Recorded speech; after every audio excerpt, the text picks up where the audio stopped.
Jimmy Uso is not happy with Jey Uso at all.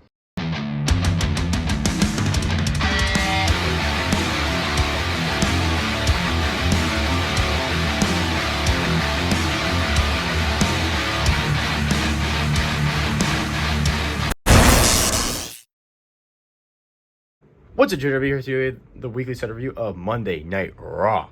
They kicked off the show with Jey Uso coming out and doing his same entrance as always and running it back.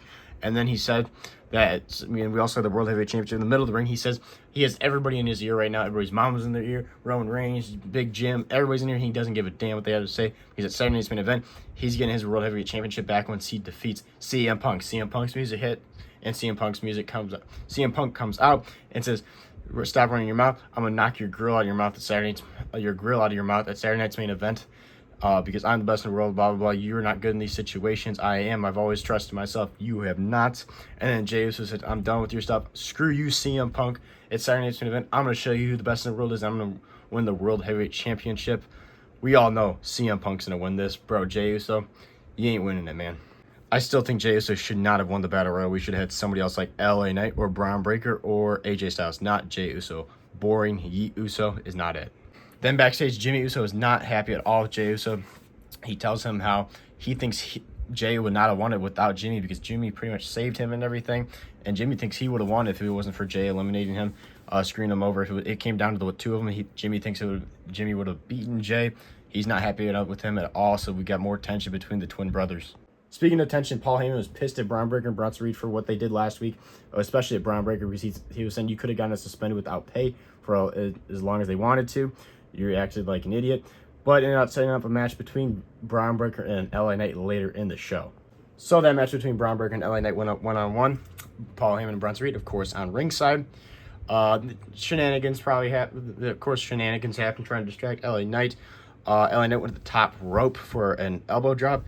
Mid-motion for that, Braun Breaker gets a kick up, clotheslines in midair, hits a spear. 1, 2, 3. Braun Breaker once again beats LA Knight.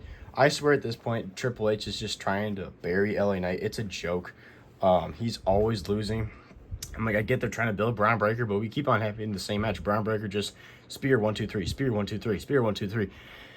I feel bad for LA Knight. I feel like he should have a World Heavyweight Championship match. He should be in the match with CM Punk, and Jey Uso should be the one eating the spears because he is not it. LA Knight is, because he's good on the mic, good in the ring, good in everything. He's not just an entrance. Jey Uso is.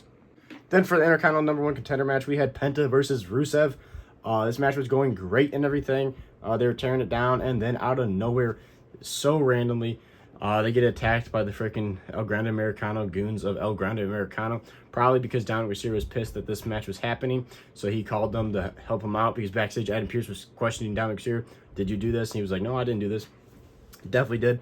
I find this whole storyline with El Grande Americano having goons and everything really stupid. I would love to see Penta or Rusev be the Intercontinental Champion. I have no problem with Dominic being an Intercontinental Champion either, but they got to move on for the El Grande Americano storyline. I just find this very boring. But the El Grande Americano and his goons stand tall over Rusev and Penta.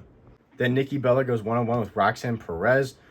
This match was actually pretty good. Nikki Bella and Roxanne Perez put on a good match.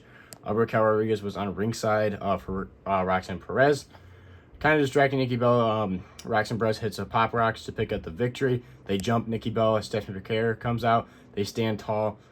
Nikki Bella and Stephanie Piquer stand tall. They take out and make Roxanne Perez and Raquel Rodriguez run away. Setting up a tag match next week. It's me, Nikki Bella, and Stephanie Piquer versus Roxanne Perez and Raquel Rodriguez.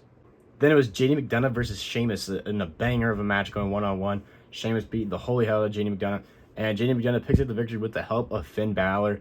Finn Balor hit him with this cane.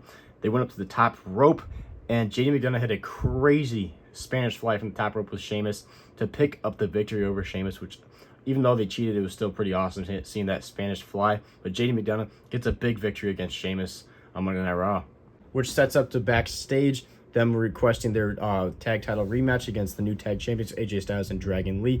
Adam Pearce didn't want to give it to him because they cheated. JD McDonough cheated to win. AJ Styles, he goes, "It doesn't matter.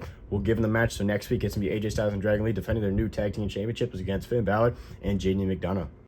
Then in the main event, it was Alexa Bliss and Charlotte Flair defending their tag team championships against Bayley and Lila Valkyria. Bayley was acting like her normal self, to hug herself and everything.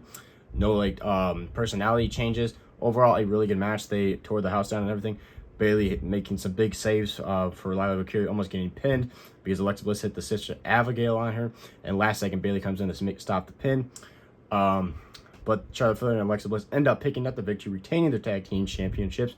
And then the Kabushi Warriors come out, taking out Charlotte Flair and Alexa Bliss, and taking out Bayley and Lila Valkyria, because Saturday night's main event, I think they said on Raw that it's going to be these two, Charlotte Flair and Alexa Bliss, defending their tag titles against the Kabushi Warriors. I think that's what they said. I could be wrong, but I thought I heard Joe Tesh say that on Raw. Overall, it's a decent main event. It makes sense because it's for the tag titles, but nothing crazy.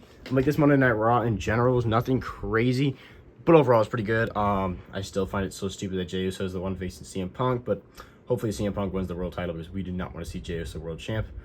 And bro, they are just burying my boy LA Knight. I feel bad for him. Loving seeing AJ Styles have gold on him.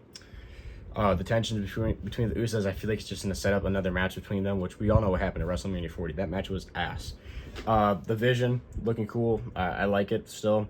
Hopefully Braun Breaker soon gets that world title, like very soon, or maybe he wins the Royal Rumble. That'd be really cool to see Braun Breaker win the Royal Rumble. And then Sheamus and JD McDonagh definitely match of the night. Really good match.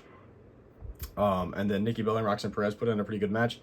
And I still find the El Gran Americano story stuff dragged out and boring. But overall, decent one in around. I'm going to give it a 3.5 out of 5. This is JRW. 3.5 out of 5. 3 out of 5. This is JRW. Make sure to like, subscribe, so anywhere else video content. Go check out on the channel. I already posted the Chicago Toy Show Toy Hunt. It was absolutely insane. There was part of it that we actually did a little bit of the toy hunt with Bretto live. It was crazy. It was awesome. So go check it out. This is JRW. Make sure to like, subscribe, and I'll see you guys in the next one.